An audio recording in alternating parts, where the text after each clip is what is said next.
Greenberg here, Rabbi of Congregation Beth Israel in New Orleans, Louisiana, learning with you this week, as we do every week, the commentary of the Netziv on the weekly Torah portion.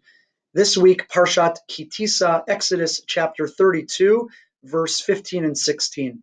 Moshe has just been the top of Har Sinai, studying Torah, learning Torah with God for 40 days, and now he comes down with the two tablets, and the verse describes what this looks like. Vayifin vayired Moshe minahar. Moshe turned and came down the mountain. Ushnei luchot ha'edut biyado, and the two tablets in his hands. Luchot ketuvim mishnei avreha mizeh umizeh ein ketuvim. The tablets were written from both sides. Second, and then pasuk 16, verse 16. Valuchot maseh Elohim hema. The tablets were the work of God. Michtav Elohim hu, and the writing was the writing of God. Charut al luchot, engraved on the tablets. So the Netziv has a major question, which is, Hine, kol hashevach hakatuv al luchot mikomam yoter le'ayil. All of this description of the tablets, that how they were written, that they were the work of God, that the writing was on both sides, all of that description seems like a better place for it would have been earlier at the end of chapter 31, where in verse 18, we first learn about the tablets, that they were given to Moshe and that they were written in stone, and that the writing was the hand of God, ketuvim be'etzba Elohim, written with the finger of God. So it seems like all of this description of the luchot really should have been earlier. Why is it being given to us here, right before learning that they're going to be destroyed? It's kind of sad. We learn more about the greatness of the tablets right before we lose them. So the Netziv answers a very innovative idea. Mishum sheratza Moshe l'shaber et levav ha'am. Moshe wanted to break the hearts and the spirits of the nation when he sees that they are worshiping the golden calf. Ulahasir da'atam barotam, to agitate and deeply upset them when they see that Moshe is mishaber le'einehem segula nifla'a kazu, that he's going to break this incredible, wonderful item, this totally unique item in the world, the two tablets. So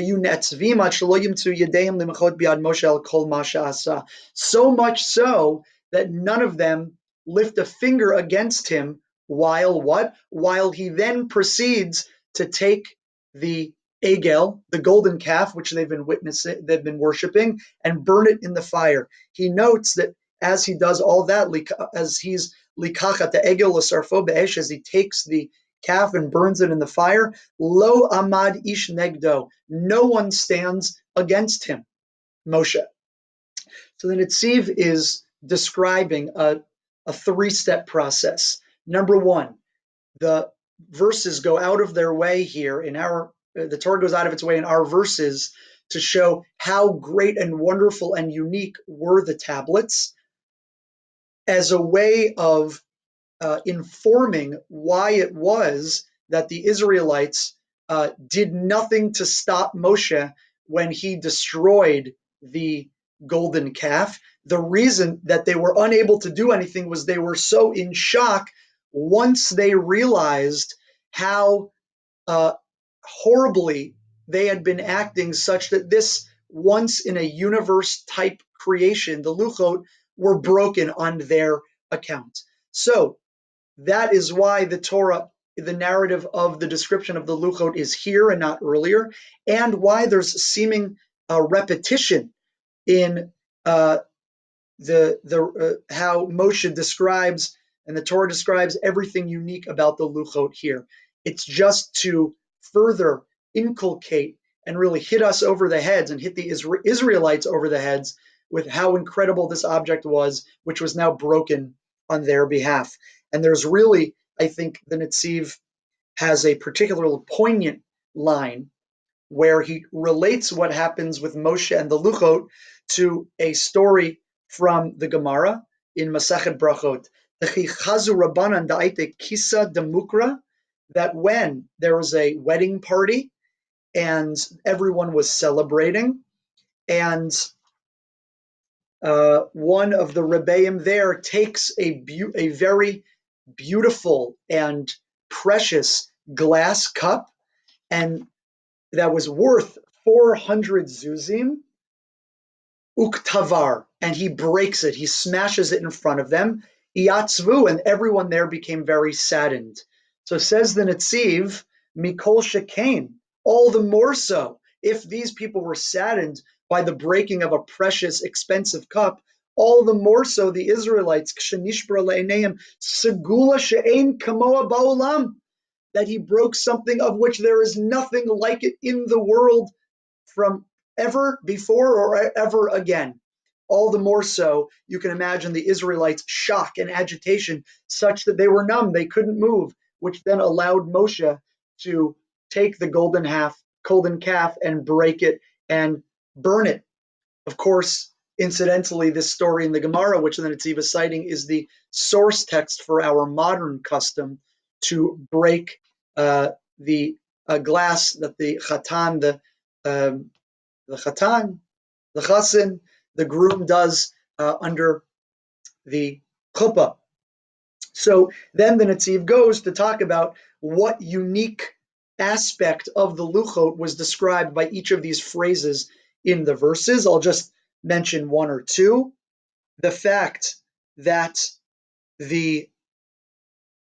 that they were charut ala luchot, they were engraved on the tablets. Chakukim velo ketuvim b'dio o b'tzava. The fact that they were engraved in this rock rather than written on the rock or painted on the rock. And he says, Kol ze mina nimne levasar v'dam lacharut al avanim kach, that no human could have engraved in such a rock in the way that the writing was engraved on these luchot. So that was just one way in which the Israelites saw that the leuco were totally unique. And also the fact that it was described michtav Elokim hu, that the writing itself was the writing of God, that the Israelites could recognize ki aktav enu ma'aseh yedei enosh, that no human could have written in such a way. And in fact, we know from the Mishnah in Pirkei Avos that the michtav itself, the writing, not just the leuco, but the writing itself on the tablets, were one of the things that were created in the Sheshet Yemei of Breshit, the original creation, that this writing sort of existed in the ether up until this moment to be used on the leuchot. It was a one-time use only. And the fact that the Israelites acted in such a way that would cause Moshe to break the tablets was just a further element which so agitated, so dismayed, really deeply saddened the Israelites when they saw what they had done. So the Netziv here does a very nice thing. He notes both the placement of the description of the leuchot seems off, and there's a bit of a repetition in the description. So what are those both about? They're both just meant to emphasize the great horror which the Israelites committed in worshiping the golden calf, and in so doing, causing Moshe to break the tablets in front of them, which then allows him to get rid of the golden calf and to have no one try to oppose him or circumvent what he's doing. So the Netziv draws together these sort of seemingly maybe disparate points to draw them together for narrative coherence, and explains all these various things.